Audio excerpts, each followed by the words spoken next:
ایک روز جب عائشہ سکول پڑھانے گئی تو واپس نہیں آئی۔ ماں نے تمام دن انتظار کیا، شام سے رات ہو گئی مگر وہ واپس نہ لوٹی تو ماں کا دل دھک سے رہ گیا۔ وہ ہمارے گھر آئیں اور امی سے کہا، بہن میں بہت پریشان ہوں، ضرور میری بچی کے ساتھ کوئی حادثہ پیش آ گیا ہے۔ مجھے لگتا ہے کہ ان ذمہ داروں نے ضرور عائشہ کے ساتھ کچھ کیا ہے، انہوں نے ہی بدلہ لیا ہے۔ کاش میں عقل سے کام لیتی اور ہاں کہہ دیتی تو یہ دن نہ دیکھنا پڑتا۔ ہاں بہن، تم نے ہاں کہی ہوتی تو عزت سے بیٹی رخصت ہوتی۔ بڑے لوگ انکار سننے کے عادی نہیں ہوتے۔ اب بیٹی بھی گئی اور بدنامی کا دھاگ بھی لگ گیا۔ خالہ جی آنسو پوچھتی چلی گئی۔ جب ہفتہ گزر گیا انہیں غشی کے دورے پڑنے لگے کہ اللہ جانے عائشہ پر کیا بیتی ہے، اور لوگوں کے سوالوں کا میں کیا جواب دوں گی کہ لڑکی کدھر گئی۔ وہ رو رو کر امی سے اپنے دل کا حال کہتی اور امی چپ رہ جاتی۔ جب میری والدہ سے بھی محلے والیاں پوچھتی کہ عائشہ کہاں چلی گئی ہے تو میری امی جواب دیتی کہ اس کی شادی ہو گئی ہے، تو محلے بھر کے لوگ حیران رہ جاتے کہ نہ ڈھول باجے نہ تاشے نہ بارات آئی، پھر عائشہ کیسے شادی شدہ ہو گئی۔ ہر کسی کے منہ پر یہی بات تھی کہ لڑکی بھاگ گئی ہے۔ تبھی عائشہ کی ماں نے خاموشی اختیار کر لی۔ یہ گھرانہ اپنی نیک نامی اور رکھ رکھاؤ کے باعث محلے بھر میں غربت کے باوجود سب سے معزز تھا، اور آج صدیوں کی عزت خاک میں مل گئی تھی۔ سب سے زیادہ شامت عائشہ کی چھوٹی بہن کی آئی کہ وہ اب کالج نہیں جا سکتی تھی۔ سبھی اس سے عائشہ کے بارے میں پوچھتے کہ تمہاری بہن کہاں گئی، کیا وہ واقعی بھاگ گئی ہے؟ محلے کی لڑکیاں جو اس کے ساتھ پڑھتی تھیں انہوں نے بھی اس کا جینا مرنا حرام کر دیا تھا۔ اب تو عائشہ کو گھر سے گئے 7 برس بیت گئے تھے۔ گھر والوں نے سمجھا کہ وہ ہمارے لیے مر گئی ہے۔ ایک دن اتفاق سے وہ مجھے ریلوے اسٹیشن پر مل گئی۔ ہم ایک ہی ڈبے میں سوار تھے۔ مجھے بات کرنے کا موقع ملا تو اس نے بتایا میری شادی عبداللہ سے ہو چکی ہے، میں اپنے گھر میں سکھی ہوں، 4 بچوں کی اب ماں ہوں، مگر جو دکھ میں نے اپنی ماں کی جولی میں ڈالا وہ ضمیر پر کسی بڑے بوجھ کی طرح ہے۔ بے شک میں نے اپنی مرضی سے شادی کی اور سب یہی سمجھتے ہیں کہ میں بہت سکھی ہوں، مگر میرا دکھ کوئی نہیں جانتا۔ میں نے اس وقت اپنی غریب بیوہ ماں کا ساتھ چھوڑا جب اس کو سب سے زیادہ میرے ساتھ کی ضرورت تھی۔ مجھے یہ غم کھائے جاتا ہے کہ میں نے اپنی ماں کی عزت کی دھجیاں اڑائیں۔ اپنی چھوٹی بہن جو شادی شدہ نہیں تھی اس کے مستقبل کا نہ سوچا۔ سب میرے بھائیوں کو کیا بولیں گے کہ اس کی بہن بھاگ گئی تھی؟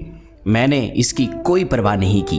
جب سے میرا تعلق میکے سے ٹوٹا ہے مجھے ایک دن بھی سکون نہیں ہے۔ سب کچھ ہوتے ہوئے بھی، سب سہولتیں میسر ہوتے ہوئے بھی، میں جو چاہتی تھی سب کچھ ملنے کے باوجود مجھے ایک پل کے لیے بھی دل میں حقیقی چین اور خوشی نہیں ہے۔ بابل کا گھر چھوٹا بے شک ٹوٹا پھوٹا کیوں نہ ہو جنت سے کم نہیں ہوتا۔ اب سمجھ میں آیا کیوں میری شادی شدہ بہنیں روز روز میکے آ جاتی تھیں۔ وہ اپنے گھر میں سکھی رہ کر بھی ماں باپ کے گھر کی ٹھنڈی چھاؤں نہیں بھولتی تھیں۔ برگد کے چھت نار درخت جیسی ماں جو ہمیشہ تپتی دوپہروں میں بھی ان پر اپنی گھنی چھاؤں ڈالے رکھتی تھی، باپ کے فوت ہو جانے کے بعد وہ تو ماں کی دلجوئی کرنے اور ماں کا پیار لینے کے لیے آتی تھیں، اور میں تھی کہ ہر وقت ان سے تنگ پڑی رہتی تھی۔ میں خوش قسمت ہوں کہ اچھا سسرال اور پیار کرنے والا شوہر ملا ہے۔ رہنے کو حویلی ہے، گاڑی ہے، نوکر ہیں، میں ایک صاحب حیثیت خاندان کی بہو ہوں۔ میرے بچوں کو زندگی کی ہر نعمت میسر ہے، لیکن پھر بھی میکے کی یاد دل میں ٹیس کی طرح اٹھتی ہے۔ جب دکھیاری ماں کی شکل آنکھوں کے سامنے آتی ہے، جب میں اپنے چھوٹے چھوٹے غریب یتیم بھائیوں کا سوچتی ہوں، جب میں اپنی غیر شادی شدہ بہن کے مستقبل کا خیال کرتی ہوں تو میں سوچ کر مرنے لگتی ہوں کہ میں نے اپنی شفیق ہستی جیسی ماں کو اتنا دکھ دیا ہے۔ اپنی ماں کے دکھوں اور تکلیفوں کو بانٹنے کی بجائے میں ان کو ان کے حال پر چھوڑ کر بھاگ گئی، صرف اپنی خوشی کی خاطر، تاکہ مجھے آرام مل سکے، مجھے آسائش میسر آ سکے۔ میں کتنی بے حس اور بد قسمت تھی کہ ان فانی آسائشوں کو حاصل کرنے کے لیے میں نے اپنے حقیقی رشتوں کو چھوڑ دیا، ان کی عزتوں کا خیال تک نہ کیا۔ اب تو نہ چاہتے ہوئے ان کے پاس جا سکتی ہوں اور نہ وہ میرے پاس آ سکتی ہیں کہ میں تو ان کے لیے اب مر چکی ہوں۔ ماں کیسے آئے گی کہ داماد تانے دیں گے اور بیٹے بھی طوفان کھڑا کر دیں گے۔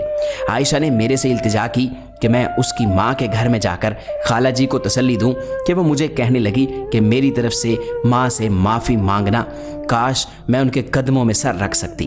کاش میں ہاتھ جوڑ کر اپنی ماں سے معافی طلب کر سکتی، کاش میں ان کے دکھوں کا مداوا کر سکتی۔ کون جانے زندگی کتنی ہے، زندگی کا کوئی بھروسہ نہیں، کیا پتا میں کبھی اپنی پیاری ماں اور اپنے بہن بھائیوں سے مل بھی سکوں گی یا نہیں۔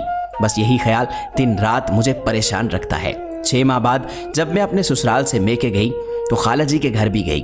میں نے انہیں بتایا کہ آپ کی بیٹی مجھے ٹرین میں ملی تھی، وہ بہت سکھی ہے، اس کے بچے بھی ہیں، اچھی زندگی گزار رہی ہے، خوش و خرم ہے، آپ عائشہ کی فکر نہ کیا کریں، بس دعا کیا کریں عائشہ کے لیے، اس نے آپ سے معافی مانگی ہے۔ یہ سن کر خالہ جی کی آنکھوں میں آنسو آ گئے، آخر ماں ہے، اور پھر ان کی آنکھوں میں آنسوؤں کی جھڑی لگ گئی۔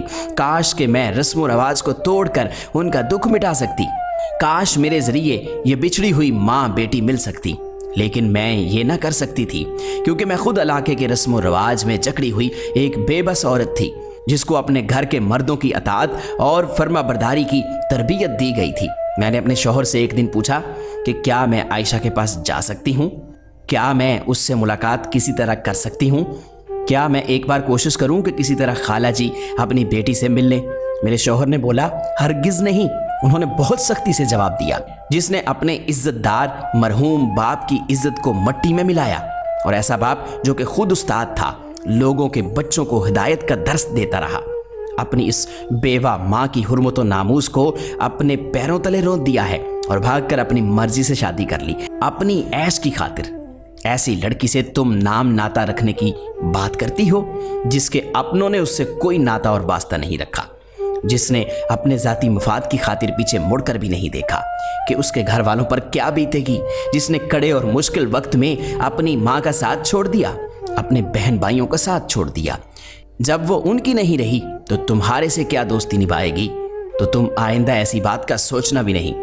اپنے شوہر کے کڑے تیور دیکھ کر پھر کبھی مجھے دوبارہ ان سے عائشہ کے بارے میں کچھ کہنے کی جرت نہ ہوئی، اور کہتے بھی تو سچ ہی تھے نا۔